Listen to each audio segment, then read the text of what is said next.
The views and opinions expressed in this broadcast do not necessarily reflect or represent the views and opinions of WBGR Network. Any questions or concerns about what is said should be directed to the show host, whose information will be provided upon request. My brothers keep a show, I gotta let them know. Tuesday, 7 p.m., gotta let them know. 3 M's, mental model, gotta multiply. God gets all the glory, hands in the sky. My brothers keep a show, I gotta let them know. Tuesday, 7 p.m., gotta let them know. 3 M's, mental model, gotta multiply. God gets all the glory, hands in the sky. My brothers keep a show. Introduce the host. My brothers keep a show. Introduce the host, Pastor Dr. Michael Green.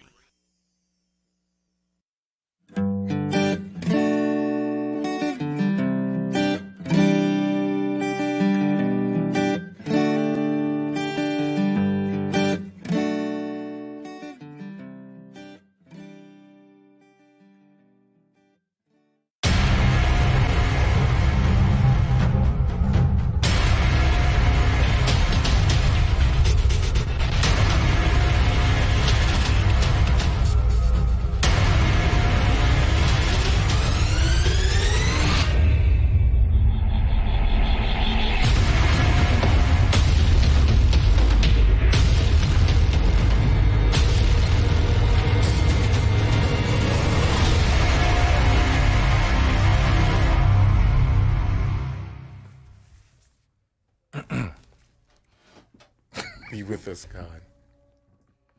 Good evening, and welcome to the greatest show on this side of greatness. Of course, this is My Brother's Keeper, and it is Tony the Tiger Terrific Tuesday. And of course, it is great. And of course, ladies and gentlemen, sitting alongside me on this wonderful evening, it is none other than Dr. Brian Champion. Welcome, sir.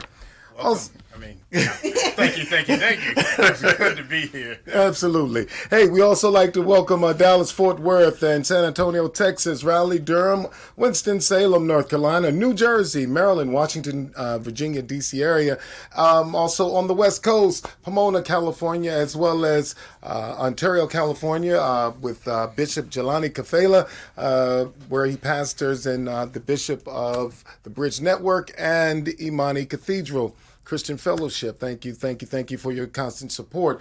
Also, Bishop James B. Walker, the Christian Methodist Episcopal Church. Thank you so much for your support, and I hope and pray that you had a wonderful birthday on last week.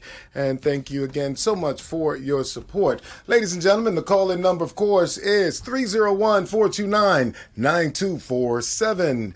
And if you want to get down with the alphabets, it's 301-429 WBGR. Ladies and gentlemen, he's over here kicking me under the desk. So I'm not kicking you today. Look, I am 6 feet away. You're 6 feet away. I am, and you're 6 feet 4, but your leg just slid over. Social distancing going on today. So everybody, I just want you to know that it ain't like he and I had a falling out or anything. We're still friends, but we are respecting each other. Social distancing. That's right. Distancing. In times like these. We're still our brother's keeper, but we're social distancing. Right, that's right. Absolutely. But we're not, and somebody said, no, we're physical distancing. But socially, we're still connected. Absolutely. Spiritually, we're still connected. Absolutely. Emotionally, we're still connected. Absolutely. But physically, you stay over there, bro, and I'll stay over here. So, and let me just say this, too, because some people are probably wondering what's going on as far as, and we all know that we're in some challenging times right now. And during the next few weeks, while we're in this mode, we will not be having some of our guests come in. And it will be just you and I in studio. And we're thankful for those guests who were scheduled to come in, who have said that they will reschedule. Brother Eric Hood was coming in today to talk with us. And last week we had Dr. Willie Jolly, who actually was able to call in. So we're going to try to do some things to keep it fresh. So y'all don't get tired of being Mike. In times like these, we're going to use technology as well. We're going to utilize. Absolutely. So we're going to do those things. But what we want you to also know is that My Brothers Keeper plans to continue to air. Absolutely. Each Tuesday at 7 p.m. Absolutely. So as you're looking for your schedule for the week, please continue to schedule in. Absolutely. My Brothers Keeper. 7 p.m. Tuesday night. 7 p.m. Tuesday. Amen. That's right. But also, as you talk about challenging times, I think even when we talk about the church, I think that we're coming into a time where we're really going to have to rethink how we do in church. Oh, I agree with you. And, and some churches, interesting enough, are so far ahead of the curve on some of these things. Yes.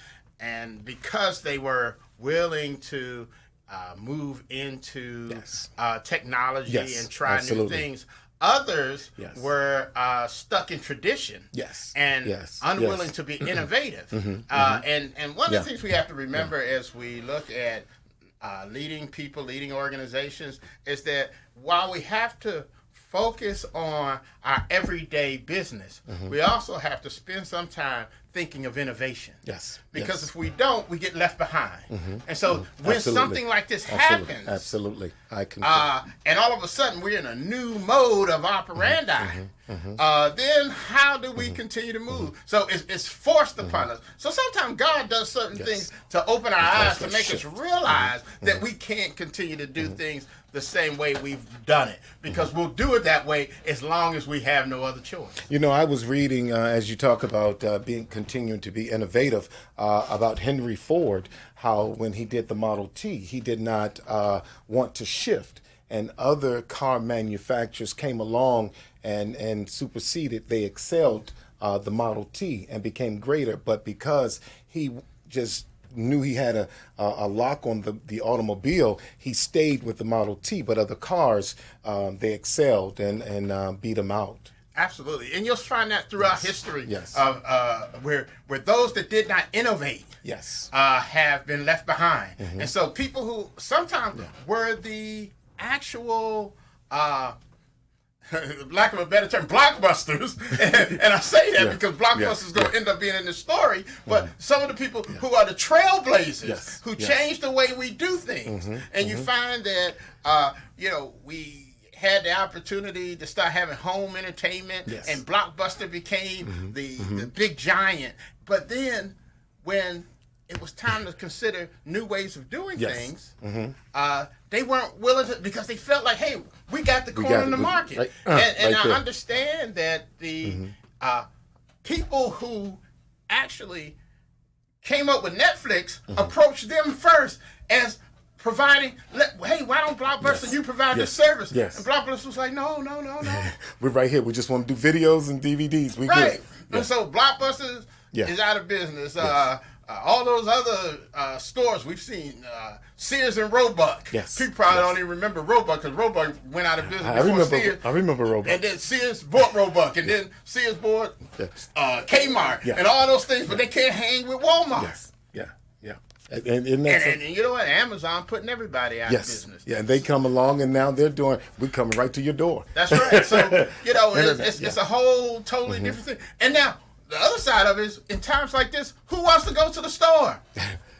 You want to dial up Amazon and say, please deliver. And Uber Eats. That's right. And can you deliver? So all of these things that people have resisted, electronic transfer of money. We don't want to accept your offering. Just bring your tithes to the storehouse. Now they sit back and say, would you, we're accepting Cash App, we're accepting anything. Give a fly. That's right. PayPal, absolutely. That's one of the things, and even with dealing with our seasoned seniors, getting them acclimated to electronic giving, because a lot of times they're like, no, I'm not going on the computer, no internets, but you sit with them and you talk with them and you get them acclimated and walk with them until they're comfortable, and let them know that it is a way of submitting donations. That's so true. Because we've got past a lot of things now. It ain't cute no more to dance around the church and put your envelope in the plate. You can get it right there. Because when you think about it, I mean, these things are traditional. And, you know, people had their march. And they get up and they get ready to do their thing so they can get that quarter. No, or that balled up dollar. But the thing is, and so people was like, no, Reverend, we don't want the usher to pass the plate. We want to walk. Well, yeah. You know, and those are the things. But then we start realizing that, hey, maybe we don't have to be in church 2.5 hours. If we just pass the plate, maybe we can be in church 2 hours. Because it's taking 30 minutes for people to get happy and walk around the church. Yeah, well, yeah.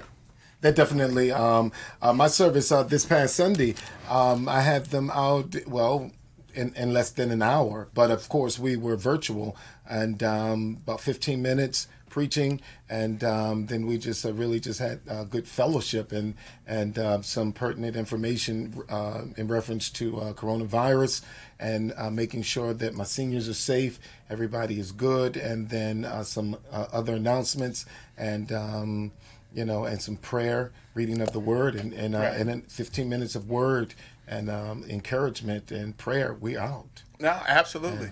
And you know, and I think the shift. We have to really consider all these shifts. If it works for Sunday morning, then it can work for Bible study. Yes. It can work for so many other things that we do. Yes. We have church meetings and everything by conference call. A lot of times we don't have to be face to face to handle certain business. But this is, it came to this for some of us to actually be willing to consider doing it a different way. Yeah, virtual technology, absolutely. Hey, Presiding Elder Kevin Agee, thank you for watching.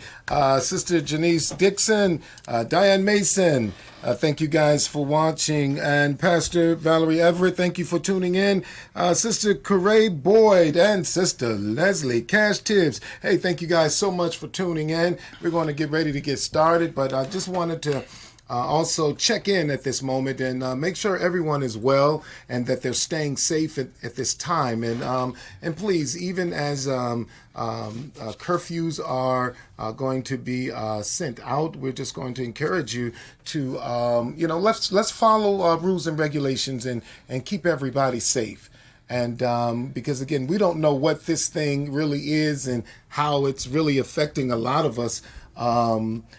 So I wanted to just encourage you, when you hear things shift, be ready to shift so that they can quarantine this virus and keep everyone safe.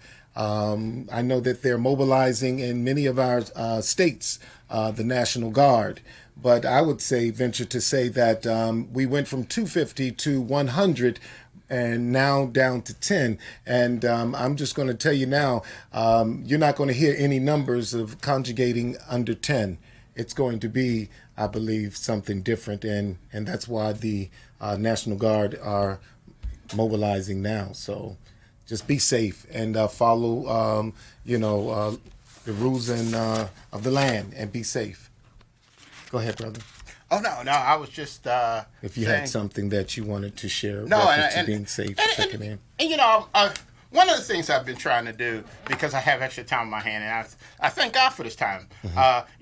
When all of this first happened, or was beginning to happen, I was getting cancellations of a lot of my events, and I was losing the opportunity to work. And so, the first thing that comes to mind is, I started focusing on those things that were being taken away from me. Yes. And so what I've tried to do is to flip that and begin to focus on those things that were given to me. And I think I mentioned last week that the biggest gift that has been given to me during this time is the gift of time. Yes. And I've actually posted some things on that over the past couple of days about the gift of time and focusing on those things that are important to you and things. And I just have been excited about some of the videos that I've seen where, I saw a family dancing, the daughter and son and mom and dad dancing around the house. And the thing is that what you get out of that is not that you've lost something. What you've gained is a memory. Something. Yes. You've gained some happy times. And those are the things we have to just really turn our focus onto. And I'm thankful because, you know, the thing I thought about as I was driving here today is I was not scheduled to be here today. I was not scheduled to be here last week because of my travel schedule. But now with everything with everything canceled, then it frees me up to come here. Back on point. Yes. And so I'm thankful to God for that. And so we just encourage you. That time is something that you cannot get back. You can't get that time back. That's right. And so I think our producer sent us an email giving us some instructions. Amen. And that's what we should. We should be sending each other emails encouraging because you've shared with someone something that you want to do, something that's been a goal, something that's been in your heart, and you've been sharing it with people. And now it's time for our friends to remind us that hey, you got time to do it. You got time. You know, John Maxwell said that he's been telling his wife for years he's going to clean out the closet. And so now that he's had some time around the house, he's been cleaning out the closet. He's been doing some extra reading. You know, Dr. Jolly last week talked about some of the focuses that he's doing, how now he's doing these webinars and things because he can't get out to people. And so think of those things that you've been wanting to do. And concentrate on and recognize that God has given us a gift. Because when this is over, it's time to come out. And everything is back to track. Everybody's now going to feel like they got some catching up to do. And you're going to get left behind if you're not ready to move on. I just don't want to see, I don't want people to see that I was in the house eating. Right. Well, I want to see that I'm in there, you know, working out and working my plan and planning my work. You know, and they say focus on positive things. So one of the things is, you know, I've been eating and I've been not getting around and everything. And I've decided that one of my goals over this time is to gain weight. You know, I'm going to gain weight. You're going to gain weight? I'm going to gain weight. You want to gain weight? That is my goal because I know I can do that. Hands down. I know I can weight. do that. That's right. So that's been one of my goals. So sometimes we got to choose to win. I got you. Okay, ladies and gentlemen, Dr. Champion's getting ready to go into our African-American person of interest. Yes, but it seemed like Sister Beverly was reading a comment. No, I was just saying you always have to choose one goal that you know you can easily achieve. That's right. That's right, because I'm a winner. They didn't name me champion for nothing. Champ is here. That's right. All right, so, you know, I was thinking about it, and today's African-American person of interest is one that I believe many of us know. Even if we're not familiar with him in his prime, we remember him. And he is one that always brought smiles to our face. Sometimes, you know, we celebrate some of those individuals who have made contributions of science and social advocacy and things of that nature. But sometimes we also got to celebrate those who just helped us enjoy life. And the person that came to mind today, born as Meadow Lemon III.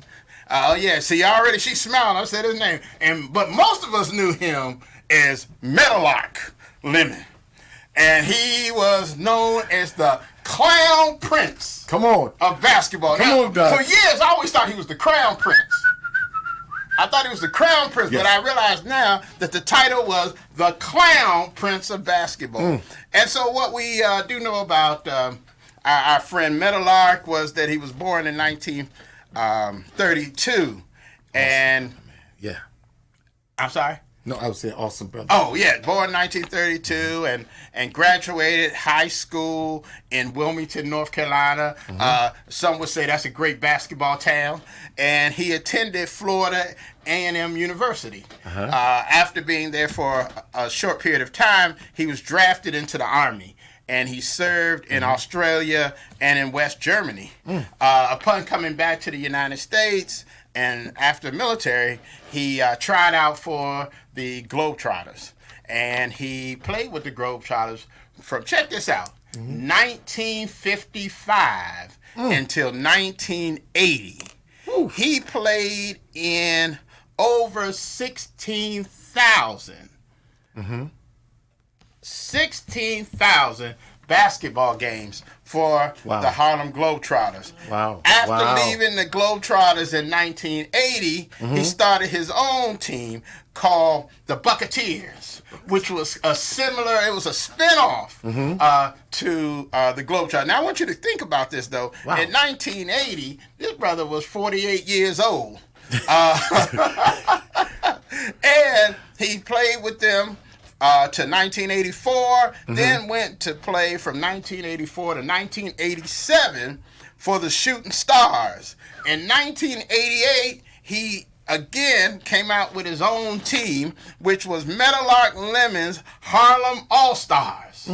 And so now, again, we talking about 1988, a 56-year-old man. Playing ball.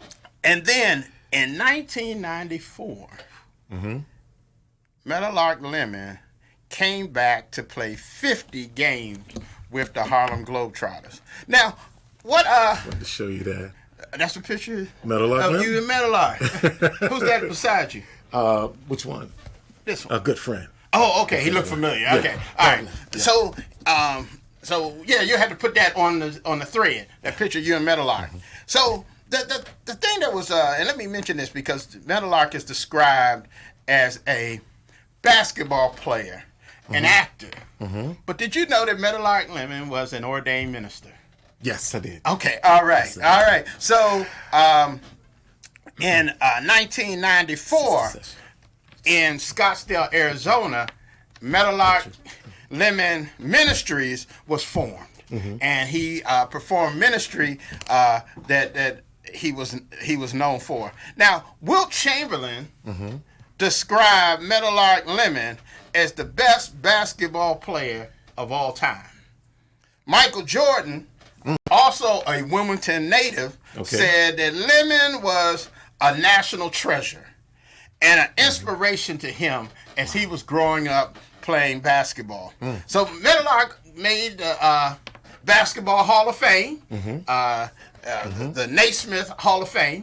He is a member of that. I didn't write down which year he was inducted. But also, if you kind of remember some of the things growing up, you might remember the cartoon about the Globetrotters.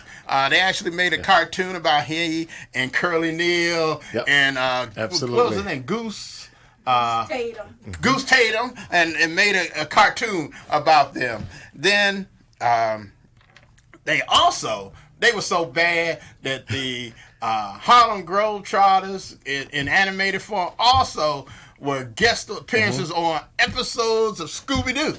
So, hey, the Harlem Globetrotters were, they were the men during that particular time. They still perform to this day. He's known for TV and movie roles. One of the movies that he was in was called The Fish That Saved Pittsburgh. He played a minister in that. With my man, Dr. J. And he played it. Yes, that's right. He played a minister in that, movie. That was actually prior to his ordination. I believe he was ordained in 1986. Okay. Into ministry. So we just want to say that he has passed on in 2015. He passed on at the age of 83 years old. But we just want to recognize the clown prince of basketball, the guy that we just couldn't wait to see on Saturdays when they used to have the show with Howard Cosell. What's the name of it? Wide World of Sports. Wide World of Sports. That's right. The agony of defeat. And I kind of remember. You couldn't wait for the Harlem Globetrotters to come on and perform. I still remember some of the things that they did back in the day, but they were definitely entertaining, and they were the ambassadors of basketball. So we just want to recognize today as our African American person of interest, Mr. Mellow Lemon, known to us as Meadowlark. Meadowlark. Amen. God bless you. I just noticed that many people have fashioned their style of play and trickery and those things, after him. and very powerful. In fact, when I had an opportunity to meet him, it was at Grace Brethren over, I think that's in Clinton, Maryland, and he was giving a word. Very powerful as well. Okay. Yeah, good Yeah. good brother. Now, I wasn't sure, because when you said you had a chance to meet him, I didn't know if you used to play for the Washington Generals. You know, that's the team that that's the team that played the Globetrotters and lost to the Globetrotters over 16,000 times. So Sometimes, ladies and gentlemen, you just gotta let things just ride on out. all right, my man, Mike Green. No, I did not.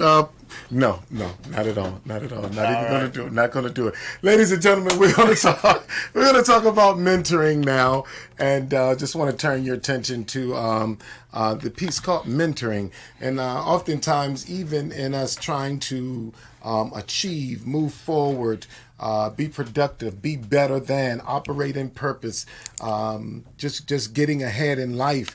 Sometimes we fail to realize that we need each other to push forward. So in an attempt today, we want to just talk about mentoring and the importance of mentoring as opposed to coaching. But I'm reminded of a story in 1 Kings 19:19, Elijah and Elisha, when Elijah went to get Elisha.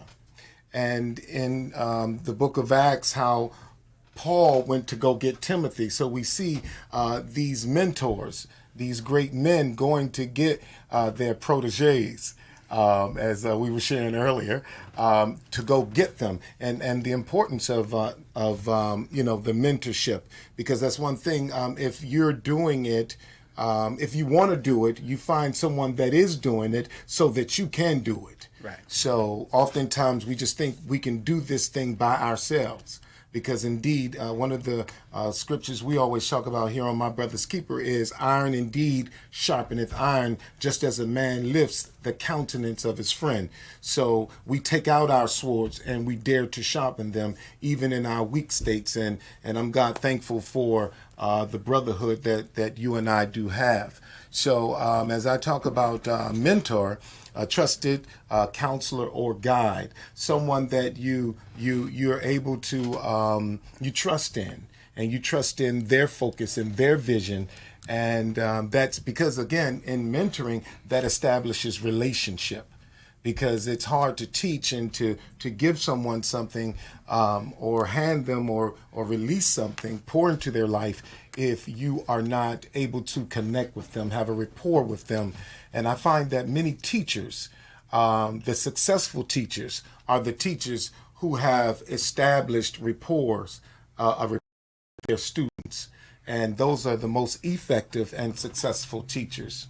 Oh, absolutely. And it's like you said, it's about relationships. And we often in this forum talk about leaders and how leaders, successful leaders, are relational. Mm-hmm. And you're absolutely right. But even with leaders and successful leaders, all of them are not mentors, at least to everyone. Mm-hmm. And so, that mentor relationship is even a closer, deeper bond than just that relationship between the leader and follower. And you're absolutely right about when you talk about that, that he's that trusted, that trusted. See, it's not just the fact that you know more than I do. Yes, sir. I trust you. Yeah. Yes. To I'm trusting you with my life. Yes, sir. And that's why I'm willing to sit at your feet and gain knowledge and understanding because I trust you. And it goes back to that original origin of mentor, and I just want to share that in some way, because I think that when you look at the term and where it came from, it comes from Greek mythology. Okay. And the story of Odyssey. And during that story, there was Odessa, who had a friend, and his friend was named Mentor. And when Odysseus went to fight in the war and left his family, he left Mentor and made him responsible for watching after his son. See, that's a trusted relationship. Yes, sir. Yes, sir. When you leave to go fight the war, and you leave somebody else to be responsible for raising, because one thing that's important to a man is the raising of his son. Yeah. And you don't just leave that responsibility with anyone. And it's through that relationship that mentor began to take charge of the son's life. It was through that relationship with the son that he was giving encouragement. Yes, sir. Yes, sir. That he was giving practical plans, and he was helping to develop into the person that he became. And it was through that story that the personal name mentor became adopted to someone who shares wisdom and knowledge with those who are less experienced. So what you say, you have to be respectful of that individual and trust that individual, but it also is a person of wisdom. So some of us want to be mentors, but we don't have wisdom and we aren't trustworthy. That's right. So I think we got to think about when we accept this role of mentor, that first of all, we got to accept that we are wise. Yes, sir. Yes, sir. And that we are trustworthy. Yes, sir. And we take responsibility over that person who we mentor, which is our protege. As we say, a lot of times we hear the term mentee, but the proper term is actually protege. And a protege is the one who is protected and trained by a person of experience, of prominence, and influence. So one thing we want to just also say again, talking about that role of mentor, your role is to protect that protege. Yes, sir. So you don't just give them some advice and tell them, now you go ahead, I got mine, now you go get yours. Yeah. It's for me to still protect you, to ensure. So when you really look back at the story of Odyssey, he trusted his friend Mentor to protect his son and to develop his son and to give him life skills. Yes, sir. Yes, and that's how we have to take serious the role of being mentor. Yes, it ain't nothing to be played with. It sounds cool. We love to say we're mentoring someone because it sounds cool, because it gives us prestige. But see, you should already have the prestige that makes you suit and fit to be a mentor. The value. Come that's on, right. Yes, sir. Yes, sir. That's powerful, because again, a lot of times just people just say, will you mentor me? And then that person will assume mentorship and don't first thing about the mentoring.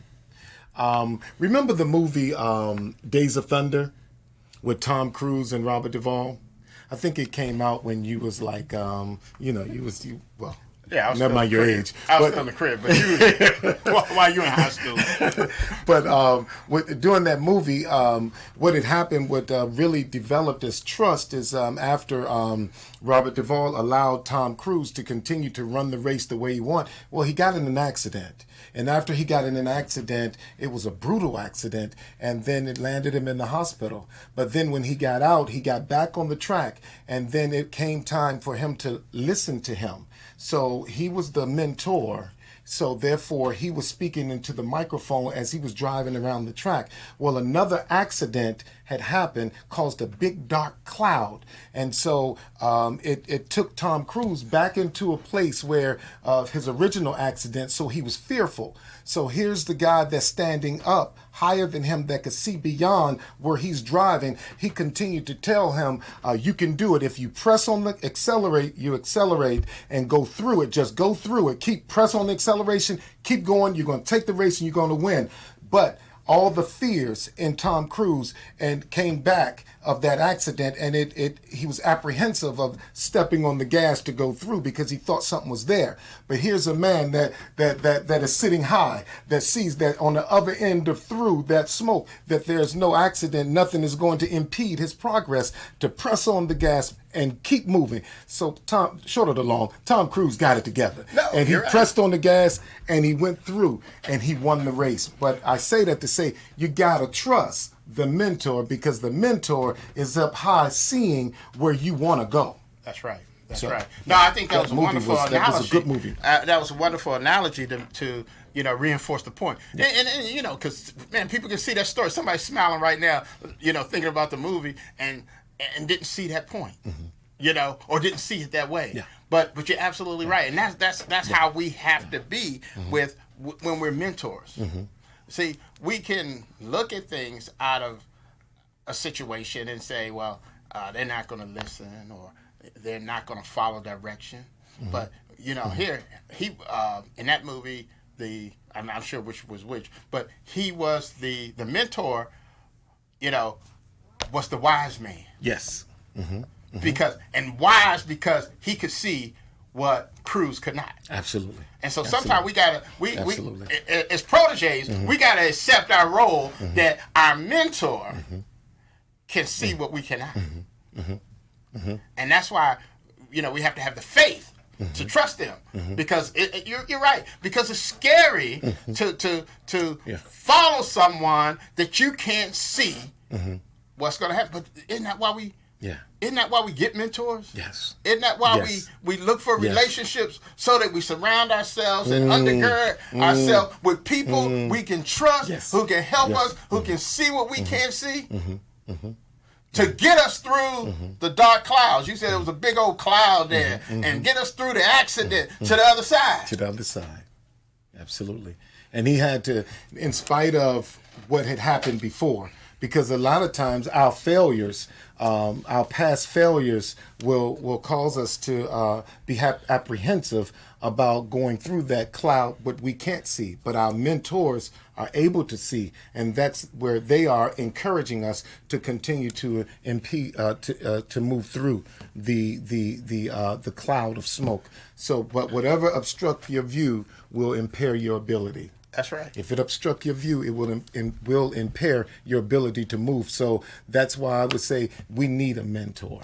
Everyone needs mentors. Man, I tell you, and you're absolutely right.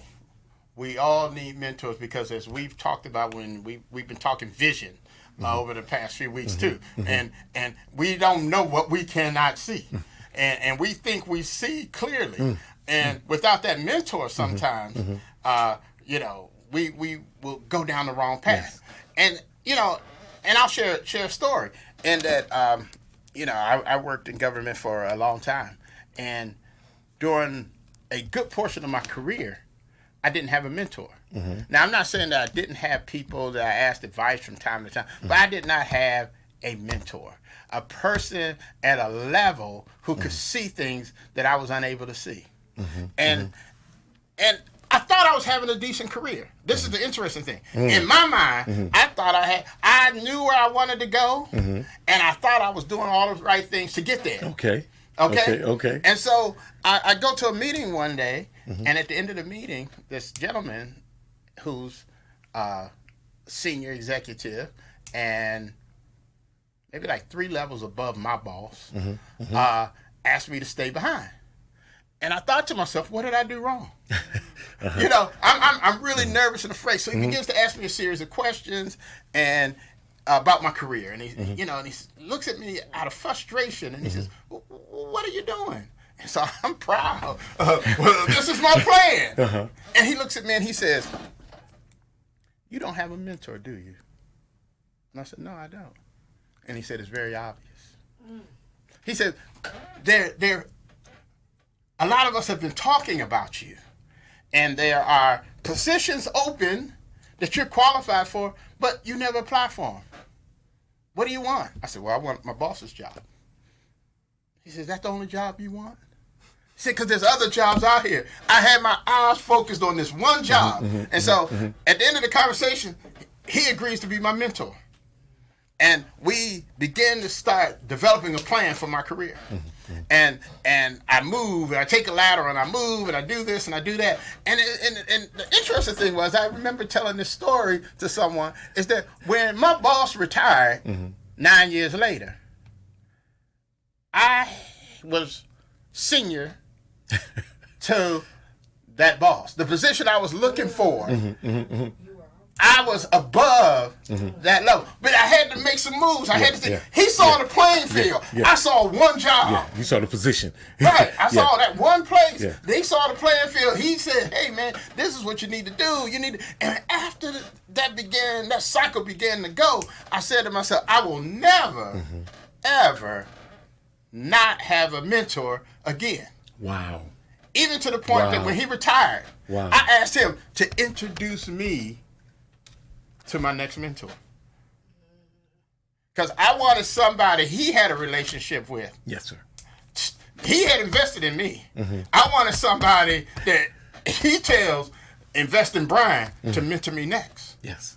And that's how important that relationship was. So you're okay with John, so you're okay with me. And I took on that next mentor from that same standpoint. And I share that because you said everybody needs a mentor. We sure do. Even when we think we got it going on, that we don't know what we're missing because we're in that cloud of smoke. The accidents around us, cars are flying everywhere, and you don't know that you don't know. That's right. You assume that if I just keep on and hold on tight, I'll be all right. Then eventually you might get there. But if you listen to your mentor and accelerate and slow down and glide to the left, that's right, and slide to the right,